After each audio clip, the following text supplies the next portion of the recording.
Well, welcome to our Tuesday night live Bible study. Man, I'm glad to be back with you. As I said when I was teasing this, that I've been gone for nearly a month. I left Denver, headed east, and came back to Denver, headed east. I circled the globe, and then since then I've done another meeting in Texas. So anyway, it's great for me to be back, but I heard nothing but good reports about all of the people who spoke, and man, it's great. For those of you that are new, let me just real quickly say that this is a live Bible study. We're live streaming it, and we want you to interact. We would love to hear from you. You can text us questions. The format is basically that we're going to talk for around 20 or 25 minutes about current events and just a lot of things here. We'll be announcing that in a minute, but we want to take your calls. And we've got with us David Barton tonight. Man, he's a great man, a good friend, and I tell you, I am just so excited about the way he's standing up for things, and the history is being rewritten. Our nation is being fundamentally changed, and it's because people don't know where we've come from. They are buying lies about this. We're going to be dealing with a lot of things, and I tell you, this is going to generate a lot of questions. Let me just real quickly mention that we've got people watching in Texas, Wisconsin, Indiana, Florida, Kansas, Tennessee, North Carolina, Ohio, New York, Illinois, Colorado, New Jersey, Iowa, and they're also in Canada, New Zealand, Nigeria, the Bahamas, UK, Paraguay, Ghana, the Philippines, and Argentina. And so, man, welcome. We have somewhere around anywhere from 10 to 20,000 people that usually participate in this, and so we're glad that you're with us. Real quickly, let me say that if you want to text us, you just there is a place that you can chat with us on any of these formats that you're watching and send us your questions. We also have my phone center is open right now, and that's at 719-635-1111. And if you have something that you want to get an explanation, if you want to talk to someone and say, well, what material does Andrew have that would cover this? The people will interact with you. They will pray with you. They'll help you any way they can, and they have a lot of information. That number is 719-635-1111. And if you send us a text or if you ask for the notes from this, we will be typing up notes and giving you some information so that you can go back through this. We will send that to you, and that automatically enters you into we're going to choose one person to give you a book. This week's book is my newest book on excellence, how to pursue an excellent spirit. We'll be giving this away to a person. And last week we had Pastor Lawson Perdue on, and they had his book on Hebrews, The Better Covenant, and the winner of that was Christine Lewis. So we'll be sending that out pretty soon. You can also give. You can call our helpline, 719-635-1111. You can go to awmi.net/give. Or you can, if you're watching live streaming, there's a place there that you can click give, and you can be a part of that. Let me see what else I've got here. David Barton's contact information is wallbuilders.com. And I know that you're going to be blessed tonight. This will be awesome. So we've already got some questions coming in. But first of all, David, we just want to get into talking about how a Christian should be responding to all of the things that are happening. And I've heard you say these things. I just want to lead you into it. But why is our nation going the direction, and what can we as believers do about it? Our nation's going the direction because of believers, and what we as believers can do is stop it if we ever decide to. And so it really is in our camp. And let me kind of put a perspective on that. Go to the book of Genesis. It's called the seed plot of the Bible. Every major teaching of the Bible you'll find in Genesis somehow, some way, some shape. And so when you look at God's creation, 6 days He creates everything, it's interesting that what we've been taught for 1,000 years in the Christian church is, why was man created? He was created to glorify God. Time out. He had tons of angels already doing that. He can create as many as he wanted to glorify God. When he threw Lucifer out with a third of the angels, they were glorifying God till they rebelled. He's got no shortage of beings to glorify Him. What you find in Genesis 2:5 and 2:15, it says, God looked and He had no one to tend the garden. So He said, I'll create man. He put man here to take care of earth, to take care of what He's put here. It's not to get off earth and find somewhere else and glorify God for it. That'll come.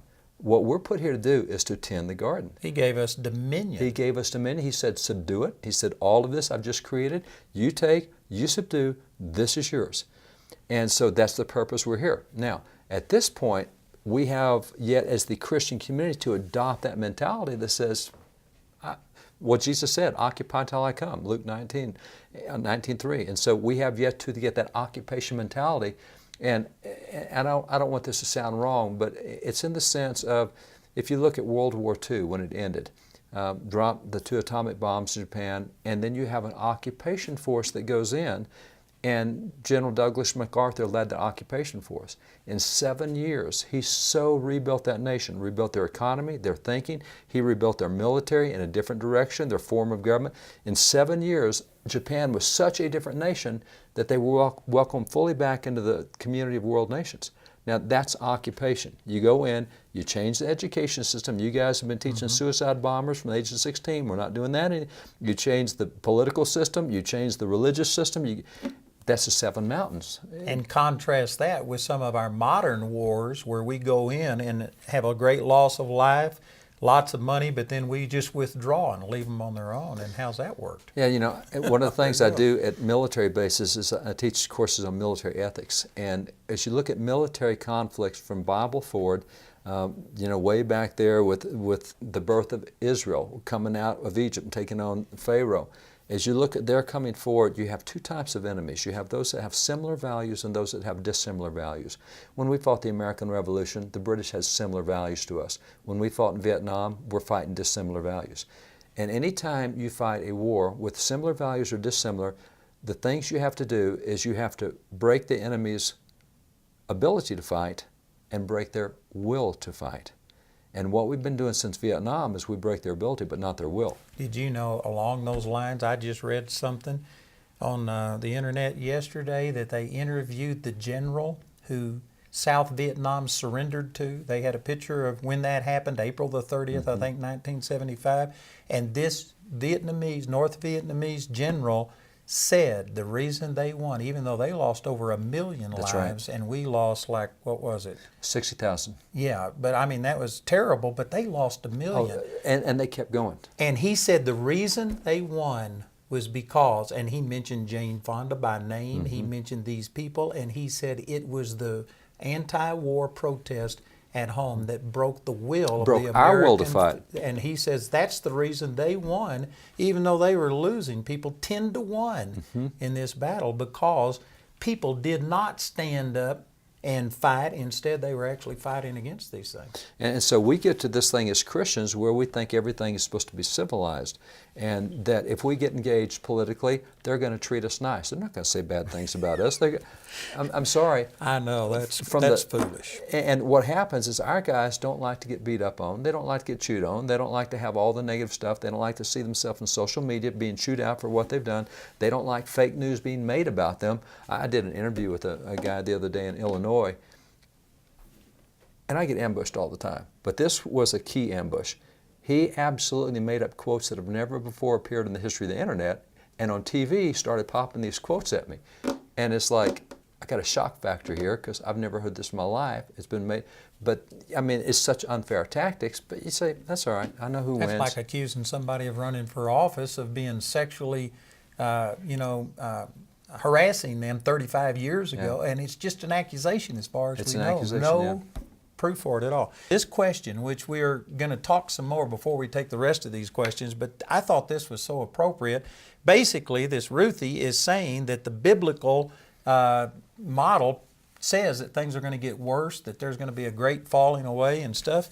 And so what's the use? Should we even be involved in this, or should we just let things play out? I've got 2 answers to that. One's historical, one's biblical. The historical is, and it's part biblical, I believe that the Bible is God's inspired, inerrant, infallible word. I believe it's 100% true all the time, everything it says. Okay, I believe that, and I will point out that Paul and Peter and the Apostle John all said that they were living in the last days. They thought Jesus would come back in their generation. Now, I believe that they were living in the last days, but what's that tell me? It tells me the last days last at least 2,000 years. Right. So I don't know how long the last, and I don't know when the end of the last days is. It may be another 40,000 years. It may be 40 seconds. Maybe the part of that transmission was part of the preparation for second. Who knows? I'm not going to speculate on that, but I do know that every generation since Christ was on earth thought he would return in their generation. And what if they had done nothing? What if they had said, it's all prophesied, that where would we be? Yeah. We wouldn't be the recipients of anything. One thing, we'd be speaking German. Well, German and British and everything else. The second thing I'll point out is, if you look at Ahab, a very wicked king, God decreed judgment on Ahab, and Ahab got down in sackcloth and ashes. And God called Elijah and said, "Did you see how he repented? I'm going to bless him." And then you have Hezekiah, a good king, who does something really stupid, and God says, "That's it. You have 15 years. That's the end of it." And Hezekiah gets down, humbles himself. God says, "All right, I'll give you another 50." Extended his years. Mm-hmm. And so what we do know is, I don't care when the end of days happen. I know that if you pray and get involved, God will change His plans over us praying and exercising that faith. And that's what the Bible teaches. Just because it's prophesied doesn't mean it's going to come to pass right then or right now. He may put it off like He did with Hezekiah, an extra 15 years. And even if this is the end times, I'm not going to help the Antichrist. I'm going to resist him every step of the way. I'm going to fight evil. The Bible says the fear of the Lord is to hate evil, and I am not going to cooperate with it and sit idly by. Well, and on top of that, Jesus says, "If you love me, keep my commandments. My disciples keep my commandments." He said, "Occupy till I come." He said, "You be salt and earth. You be the preservative." We're told in Proverbs 22:21, the wise man attacks the city of the wicked. We're supposed to be on the offense, and this stuff of waiting for him to come, that's defense, and that's not what wins. Defense never wins. Offense I have had some people say, but Paul didn't ever, protest the Roman government. He didn't do all of this kind of stuff. My answer to that would be that he didn't have the blessing of a democracy or a republic the way that we do. His nation wasn't conceived by Christians with godly foundations and given a right to redress things. And so this is your area of expertise. This nation is different. We have a different nation. There are 7 different forms of government mentioned in the Bible. And that was a very authoritative form of government, which you could call it an oligarchy, because there was a little council of 70 senators with the Romans, or you could call it a dictatorship, totalitarian, whatever it was. We've been blessed with a government where that we own it. Mm-hmm. We're the stewards of that government. And we know from all these passages in the Bible that government is ordained of God. So whether you want to go to Titus, whether you want to go to Romans, whether you want to go to 1 Peter or Jude, it's God's. So what did God ordain here in America? Self-government. God said, "Here's the government, guys. You take care of it till I get back." So we're not in position of Paul, but I will point out that Paul, when he got in trouble, was an expert in the Roman Constitution. They have him stretched out about to whip, and he said, "Are you sure you can do this to a Roman citizen?" That's a good point. See, he knew that Constitution, and he used that, and he appealed to Caesar when they were going to kill him early, which got him to Rome. He did demand his rights. He demanded his rights as a Roman citizen, and even the centurion said, "I had to pay a lot to be a Roman citizen." Paul said, "Not me. I was born a Roman citizen." He had rights, and he exercised them. And so there's times when he's Paul the Roman citizen, there's times when he's Paul the apostle of Christ. And he worked in both worlds, and he exercised authority under the Roman Constitution and got a lot of stuff done as a result. So we are the ones who have these liberties, and all of these politicians and stuff work for us. And when a person doesn't stand up, in a sense, we can't blame them for our lack of involvement. Well, you can't blame them, and the easy way of I'll just go to a guy that was the 20th President of the United States. And by the way, he was a minister of the gospel. He was in the Second Great Awakening. He was James A. Garfield. He's a preacher. Most folks don't know that we had a preacher, and yes, we had preachers present.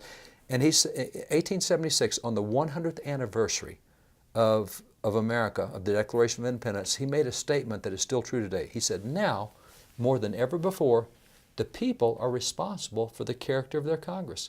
He said, "If that body be ignorant, reckless, and corrupt, it's because the people tolerate ignorance, recklessness, and corruption. Mm-hmm. If that body be intelligent, brave, and pure, it's because the people demand these high qualities." Now here we are today. Since 1980, only 1 out of 6 American adults chooses the President of the United States. Since 1980, only 1 out of 8 American adults chooses our governors and our senators and our reps. And only 1 out of 50 American adults chooses our mayors.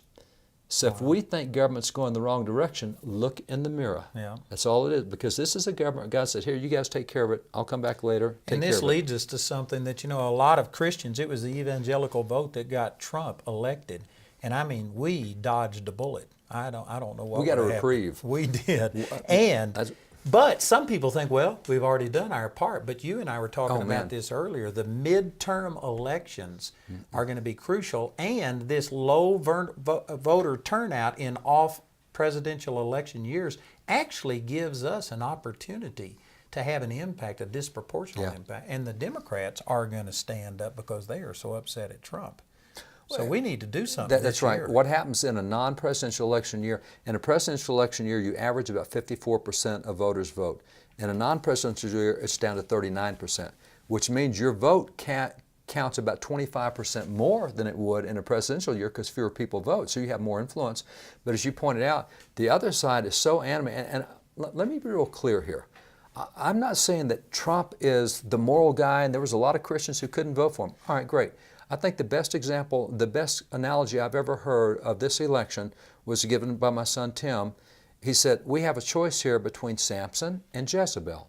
Now, Samson wasn't a godly guy, but he fought his tail off for God's people. That's right. And he did the right thing for God's people. And Jezebel was killing God's prophets. You know, in other words, opposed to what God stood for. So under Trump, we have signed the first pro-life law in 14 years. We have several dozen pro-life measures that went through, including yesterday at the Department of Agriculture, another pro-life measure, pro-conscience measure. We have 160 judicial vacancies. He's appointed over 80 now. And there's a hearing tomorrow on one of my friends who's going to be on the Fifth Circuit Court of Appeals. The kind of people he's put in office, the kind of people I work with on religious liberties.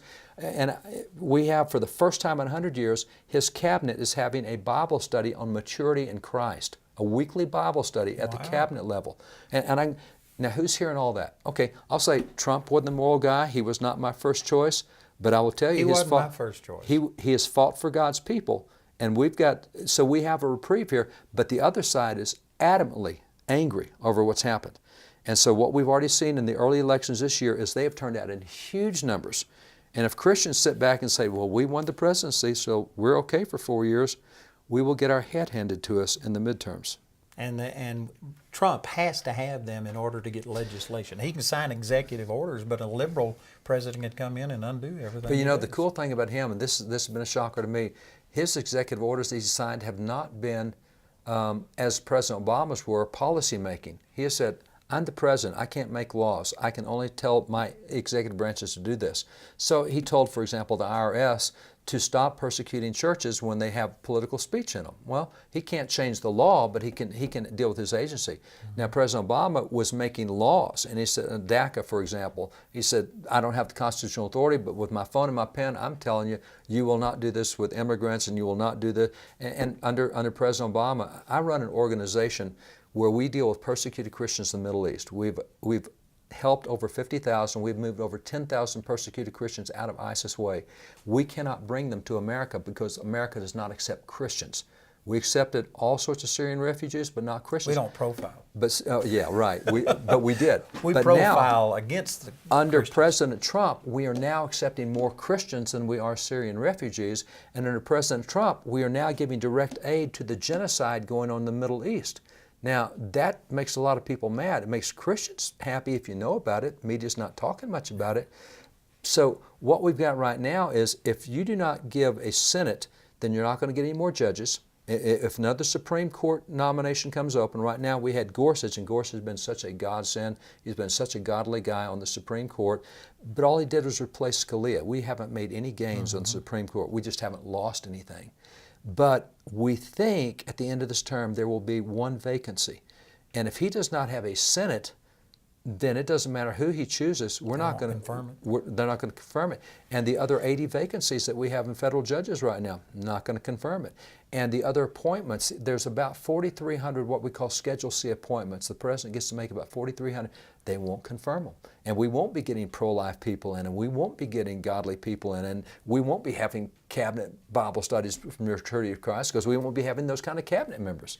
So this is a big deal coming up. So you and I were together at another person that was running for president on the Republican side, and I think that he was our first choice, even though Trump wasn't my first choice. In retrospect, I believe that Trump has done things that the others would not have done. Trump doesn't care what people say about him, and the others would have caved. If our religious guys had done this, they would be screaming theocracy to high heaven. Yeah. And our whole side would be back, oh, it's not a theocracy. No, we didn't mean to have prayer before the inauguration.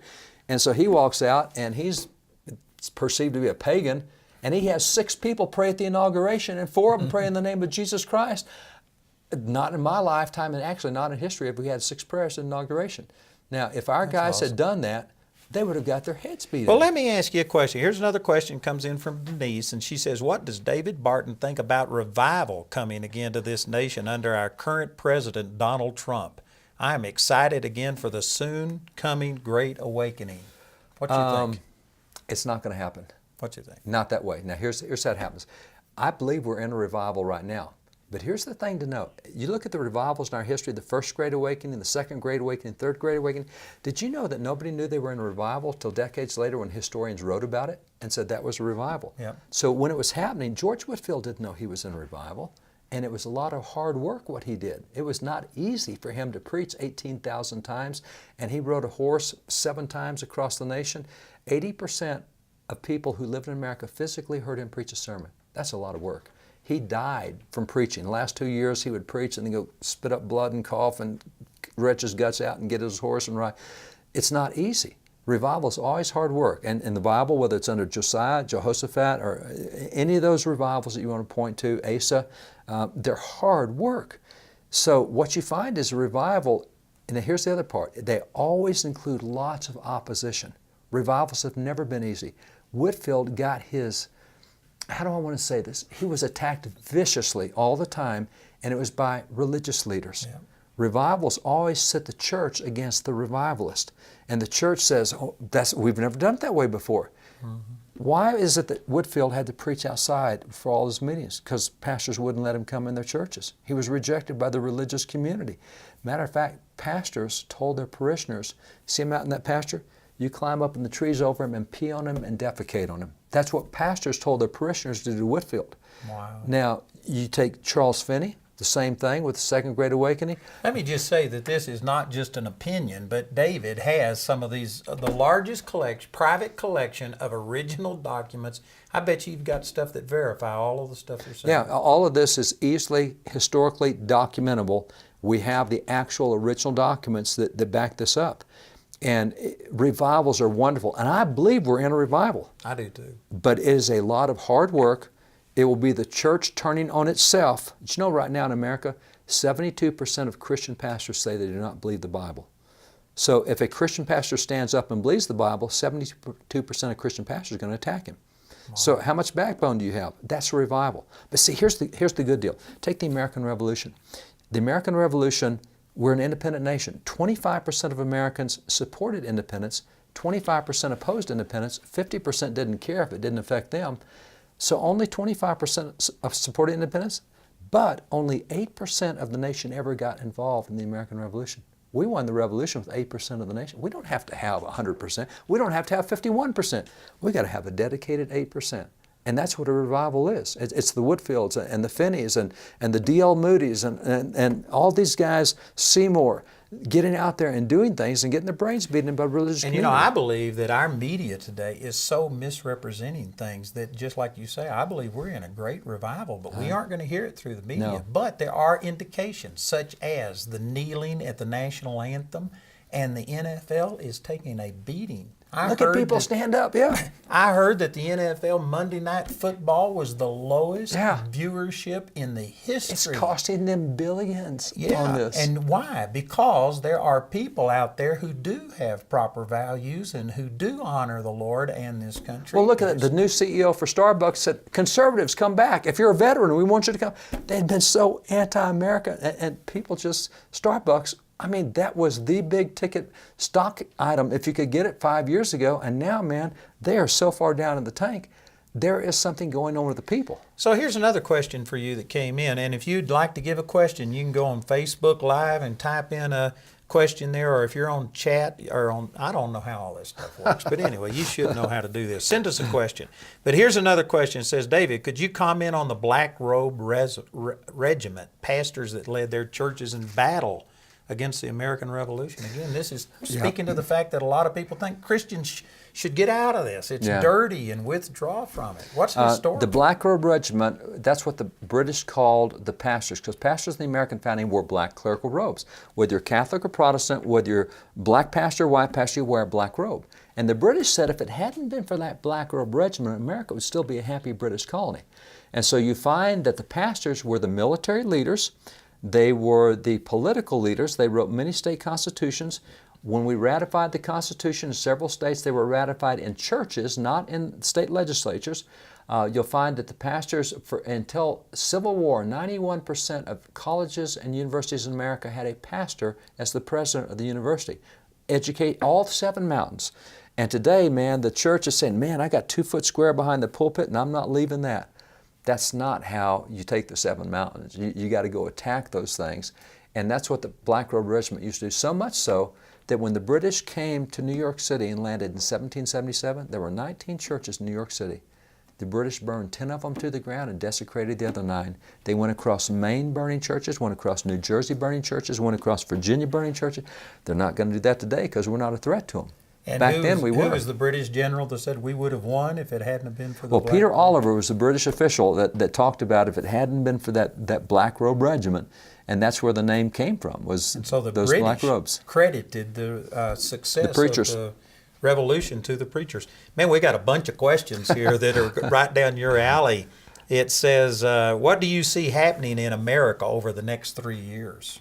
It depends on the church. I see a lot of good stuff happening. I believe we're in a revival, therefore I believe things are happening. And while things are not going well in the millennial generation, as far as statistics show, I find that they're the easiest generation to turn back in the direction of truth.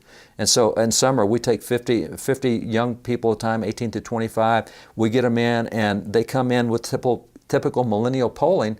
2 weeks later, they go out as warriors, boy, and they're tearing it up. And I mean, even now, we check with them across the months, and what they're doing in the country is so cool right now. I look and I see that a 17-year-old gets elected to the state legislature in West Virginia. Couldn't even vote for herself. She wasn't old enough to vote yet. And then I see a youth pastor in New Hampshire. Now, did this happen recently? It happened recently. I hadn't heard about this. She was 18 when she got sworn in, but I can point to 2 others in the West Virginia legislature. They're under 25. Point to a youth pastor up in New Hampshire, under 25, who's a legislator up there. I can just take you across the nation, show you these millennials that don't look good on polling. There's something happening in them. That's good news. Going in the right people direction. watching this are excited to hear this. Yeah, there's Man, good stuff. There's good things happening. There's good stuff. All right, here's another question. Can Andrew and David tell me their perspective on all these killings, guns? Is this biblical? Well, yes, and here's the reason why. Benjamin Rush, signer of the Declaration, he's called the father of public schools under the Constitution. He said, if you ever take the Bible out of schools, you'll spend all of your time and money fighting crime when you could prevent crime in the classroom. Yeah. Jesus tells us that murder and all crime comes out of the heart. So if you can't control the heart, you can't control behavior. So they're saying gun control. Let me take you back. Before we had guns, we had Cain, who picks up a rock and clubs his brother Abel. You know, if Congress would have passed rock control laws back then, we wouldn't have had that problem. No. Cain's heart is good. I can kill you with a can of green beans if I don't like you. Yeah. I'll pick it up, you know. I tell people that guns don't kill people any more than forks make people fat. That's right. That's exactly right. Man, that's awesome. So anyway, let's see. Here was another question. Let's see if the and by the way, preachers- can I point out something? Go ahead. In the last 10 years, we've had 14 church shootings, mass shootings at churches. We've had also the Las Vegas shooting. We've had over 50 mass shootings in the last 15 or so years. Not a single one was undertaken by a Bible-believing Christian. That's true. I just wrote a blog on this, and I said people are saying that we've got a mental health crisis. We need to start regulating guns, and they point to all these things. The problem is it's evil, and we've lost the fear of God. Psalms 36:1 says, the transgression of the wicked says within my heart that there's no fear of God. That's right. And the reason that Devin Kelly killed these people is because he didn't have a fear of God. And it's the responsibility of the believers. It's not Congress making more gun. You couldn't make enough laws. Well, China does not have guns, but they have mass murders of knives and machetes.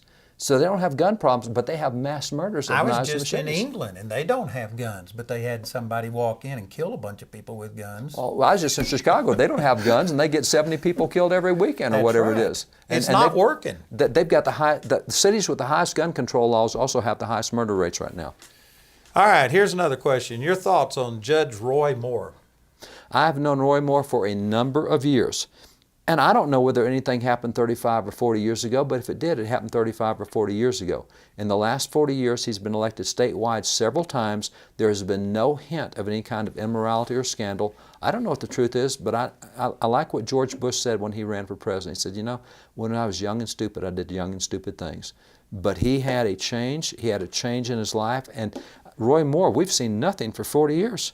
So I don't know what happened back then, but I know his record, elected statewide, Chief Justice elected on the court, clean record all the way through. And he has really been a strong conservative. He is unequivocal in his position for God and for morality and for marriage and for everything else. Biblical, he's very strong. So who knows what the truth is back then, but I will tell you that for 40 years you don't have that record.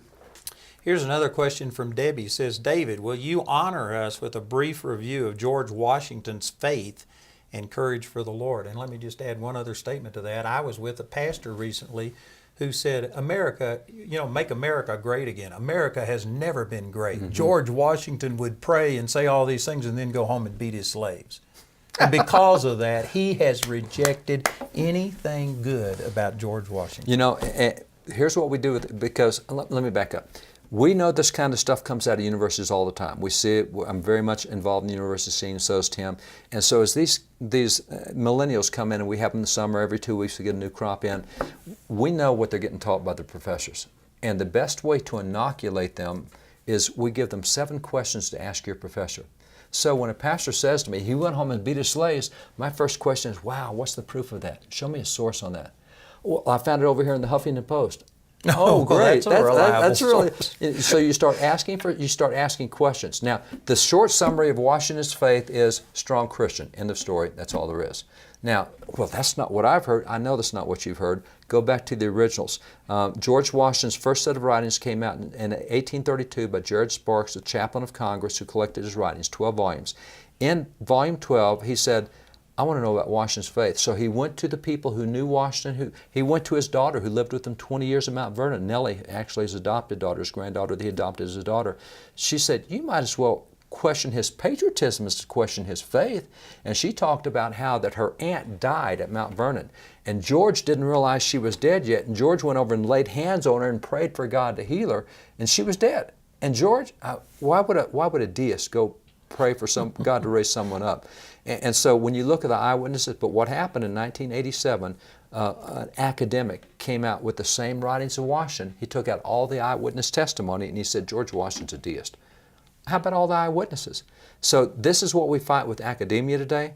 Their opinions are worth more to them than actual truth and reality and eyewitnesses are. And I've heard you answer a lot of these questions, but Jefferson, they claim that he rewrote the Bible and took out all his stuff, and explain that. Well, yeah, Jefferson, and first off, people aren't going to listen to me talk about Jefferson because he's such a wicked slave owner who had, he impregnated Sally Hemings and had all of his children. All right, time out. Why is it that up until just a few years ago, black civil rights leaders were the one who praised Jefferson more than any other? And you can start with Benjamin Banneker, black civil rights leader in the 1790s. You can go all the way through Frederick Douglass in the early 1800s. You go through Henry Highland Garnett in the 1860s. You go through all the way to MLK. And it's because Jefferson fought slavery vehemently, but his own state would not allow him to free his own slaves. So he tried to end slavery. Do you know Jefferson in 1784 introduced a national law to end slavery, and it failed by 1 vote? And he wrote, oh, that God would have changed one heart. We could end it. He wanted to end slavery, but his state would not let him free his own slaves. So first, let's get that off the table. Now, did he create a Bible? That's something I've never heard before. We don't hear that. But that's why black civil rights leaders used to praise Jefferson, because he went to the mat. He introduced state laws to get slavery ended. He introduced national laws to get slavery ended. He worked in Europe to get slavery ended. He worked 60 years to get slavery ended, and we don't get that.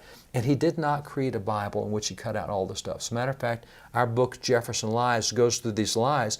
What he did, if you look at what's called the Jefferson Bible, it has healing the sick and raising the dead and casting out demons, and Jesus is the Son of God. And I thought it didn't have miraculousness. I ask this all the time. People tell me that. Have you ever read it? No, but that's what everybody says. Great, go read it yourself. So there's an 1804 version, an 1820 version. The 1804 version has miracles all over it. 1820 version has a lot of supernatural stuff in it, but what Jefferson said was, I have chosen 81 moral teachings of Jesus, and if you will live by the moral teachings of Jesus, we'll need less government. So he wasn't after the miracles, he was after the teachings. He just gave an abbreviated teaching for the simplicity, so make it more available. On this one, you get the teachings of Jesus, and there's lots of miracles. On this one, you get the morals of Jesus. So we're running out of time here, but let me ask you this question. I know some of these people are saying, but they own slaves. And to some people, that right there makes them immoral and ungodly. How do you justify this? Let me take several. Abby Johnson. A lot of people in the pro-life community know her. And if I go down to the Heidi group down in Texas, Carol Everett, and I can go through lots of names, and you know, there's no way those women can be pro-life because they had an abortion. That's stupid. They had an abortion. They don't have abortions anymore, and now they're the leading pro-life leaders. So you look at the signers of the Declaration of Independence, 41 of them owned slaves. Yep, they sure did, because Great Britain would not let us end slavery.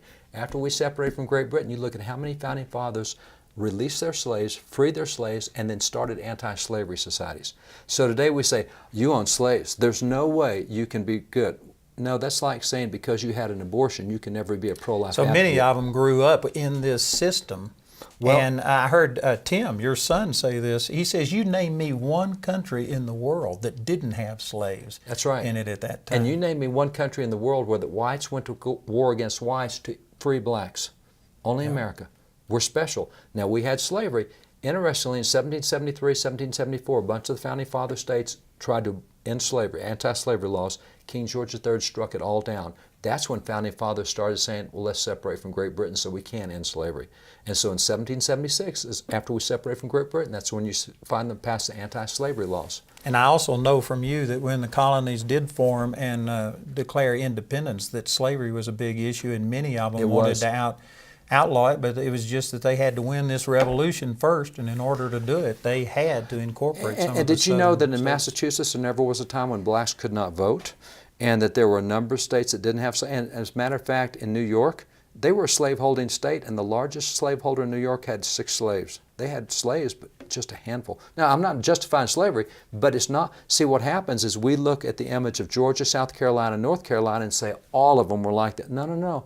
There were a few slaves in the North. There were terrible things done through slavery, but man, slavery's bad, period. But from the beginning, people fought to end it. And last thing, I just want you to comment on this, that they they considered a slave 2/3 of a person, and people say 3/5. 3/5. 3/5. And they say that that's the value that they placed on a black person. Explain what happened. The founding fathers only thought blacks were 3/5, and they wrote that in the Constitution. Now, and by the way, let me be clear on my previous comments because I went through it fast. I don't justify slavery in any way, shape, fashion, or form. It's wrong.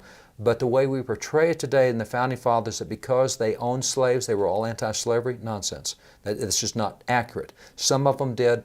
We know the Signers' Declaration, about 1/4 were racist slave owners, and that's way too many. Some of the others had slaves. They freed slaves. They became anti-slavery. So on the 3/5 clause, what happened was when you got into the Constitutional Convention, at that point in time, they said, the Constitution said for every 30,000 inhabitants in your state, you get to have a representative of Congress. And so, particularly Georgia and South Carolina, who had more blacks than whites in the state, said, we love this. We're going to count all the slaves we got in the state, and for every 30,000 slaves, we get another pro-slavery guy to Congress. Well, the guys up north said, no, you can count anyone who's free, and if you want more representative Congress, free all your slaves like we have. And they said, you don't tell us what to do. We have slavery. And so they went back and I love it. The guys up north said, you know, you guys in the South say that your slaves are your property. Here's what we're doing. Up north, we're going to count all of our horses and all of our chairs and all of our tables. And for every 30,000 pieces of property, we get another anti-slavery. And the South said, you can't do it. So what they agreed on was that in that area, you had to have 50,000 inhabitants before you could have a representative. That's the 3/5 clause. You only get to count 3/5 of the slaves that are there. You're not saying slaves are 3/5 of a person. That was an anti-slavery clause added to the Constitution. And yet it's twisted to be just the opposite. Well, you know, Frederick Douglass, who's a minister, but he's a civil rights leader, he was taught that the Constitution was pro-slavery with the 3/5 clause. And he used to speak for the New York Abolition Society, and then he was hired by the Massachusetts. And he said, you know, before I go speak and I'm getting paid for this, I really ought to read the Constitution myself. He said, when I read it, he said, I found that every clause was an anti-slavery clause. He said the characterization of the Constitution to me had been wrong. In the 3/5 clause, he saw it as an anti-slavery clause, which is what it is. Today, people hear 3/5. They're only 3/5 of the person. No, you only get to count 3/5 of the slave population so that you can have less pro-slavery representatives in Congress. It's an anti-slavery provision. Man, I bet you that there's people watching this that are just shocked by the things you're saying. But anyway, well, I hope they go look it up and check Yeah. it, because the facts are there. But this is the reason we're bringing this out, is because, man, people today are trashing our nation, and by doing that, it basically is loosing the bonds that we have to our founding fathers and all of this, and it frees us to just go in a totally Now, different there's direction. no question, America's got warts on its nose. Oh, absolutely. But it's got less And we warts on its still nose do. than any other nation. And the warts on our nose, we work really hard to get rid of. But people are trashing our history in order to say right. that we need to go in a different direction. And I tell you, we've got a godly heritage that we need to Yeah. honor the Constitution, and we need to get involved. So again, I want to encourage you, we're out of time today, but I want to encourage you to go to wallbuilders.com. David Barton is just a huge resource. And I've seen, I don't know how many, but dozens of his DVDs, and they are excellent. And he presents it in such a way that there really is no argument against what he's saying if you believe the facts and don't have a prejudice when you listen to it. If you like truth. So anyway, we'd encourage you to go to wallbuilders.com with David Barton. Also, if you need prayer for anything, if we've stirred you up, and if somehow or another you say, man, would you pray with me? I've had some wrong concepts and I need to change some things. We've got people standing by, 719-635-1111. You can chat. We'll still have people chatting with you after this is over, so please go there. Check it out. Again, you can give if you want to go to our website and click on the Give button, or you can call our helpline and do that. But we want to encourage you to get involved. That's what we've been talking about. So anyway, thanks for being with us tonight. Thank you for joining me, David. You've been a blessing. And man, I praise God for this man. He's standing up against all of the ungodliness that is trying to rewrite our nation's history and therefore undo the moral foundations that we have. Thanks, brother. And praise God, I believe together we're making a difference. Thanks for having a backbone. Appreciate you standing there, brother. Well, anyway, we're glad that you're with us. Remember, we'll be back next Tuesday. I'm going to be here next Tuesday. I'm home for a while, so I hope you join me. And we're going to be doing another live Tuesday Bible study at 6 p.m. Mountain Time every Tuesday night. God bless you.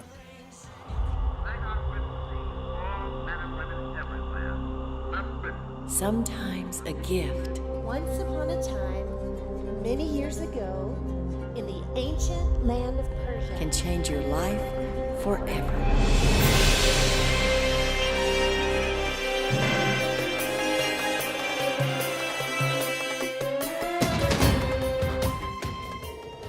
Oh, come thou day spring, come and cheer. I'll be home for Christmas.